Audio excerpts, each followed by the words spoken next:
Hello traders everywhere, Jeremy Lutz coming to you from the digital studios of Market Club, and stocks are looking to bounce back a week after they suffered a bit of a pullback that resulted in weekly losses for the S&P 500, Dow, and the Nasdaq. Of course, those losses came on the heels of a record-setting week, so it's expected that there would be a bit of a pullback. And we'll start with the S&P 500, which lost 1.2% last week, currently trading with a chart analysis score plus 85, indicating that overall we're still in a long-term uptrend, just coming under some near-term weakness, trading at 2,990.44, up about a tenth of a point on the morning. Had been up a little bit higher than that, flirting with 3,000. Right now about 10 points away from that. So key level to watch be 2,952.22. A move below that level would issue a red weekly trade triangle, indicating a move to a sidelines position. Moving along to the dollar index, which actually gave us a brand new green weekly trade triangle today at 97.58, pushing the chart analysis score to plus 100. Currently trading at 97.68, up about 0.3% on the day. And that news came that there's a deal to extend the U.S. debt limit for 2 years, which is easing fears of a government default, which is pushing the U.S. dollar higher. Key level to watch would be 96.72. A move below that level would issue a red weekly trade triangle, indicating a move back to a sidelines position for the U.S. dollar.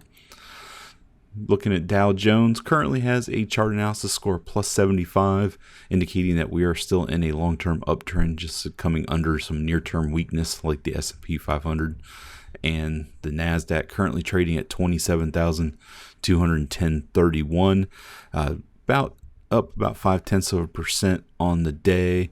Had been up as high as 27,300 before pulling off those highs in early afternoon trading. This comes on the heels of losing about 0.6% last week. Key level to watch should be 26,616.21. A move below that level would issue a red weekly trade triangle, indicating a move to a sidelines position for the Dow. There's the Nasdaq, lost 1.1% last week, currently up actually relatively unchanged as we head into afternoon trading. Chart analysis scores plus 75 with a green monthly and a green weekly trade triangle in play, indicating that overall we're still in a long-term uptrend for the Nasdaq, currently trading at 8,205.83 on the day. Key level to watch should be 8,059.29. A move below that level would issue a red weekly trade triangle, indicating a move back to a sidelines position for the Nasdaq. Crude oil issued a new red weekly trade triangle on the 18th at 56.36, pushing the chart analysis score down to negative 90 presently, trading at 56.05. Down about 0.3% on the day. Key level to watch would be 56.60. A move above that level would issue a green daily trade triangle, indicating a move to a short-term sidelines position for crude oil. But overall, the long-term trend continues to be down for crude oil. Move along to gold, currently trading at 1,420.20.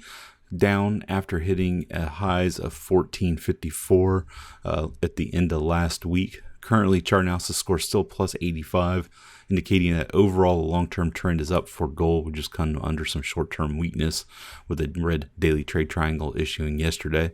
Key level to watch would be 1,431.40.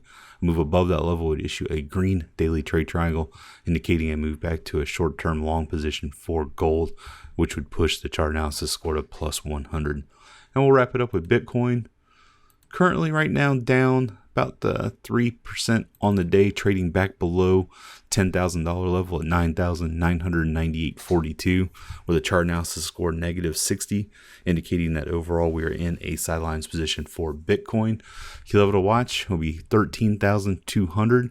A move above that level would issue a green weekly trade triangle, indicating a move back to long position. So Bitcoin does have quite a bit of work to get back to that, but as we've seen in the past, it can happen fairly quickly, so make sure you keep eyes on it. With that, every success, have a great trading day.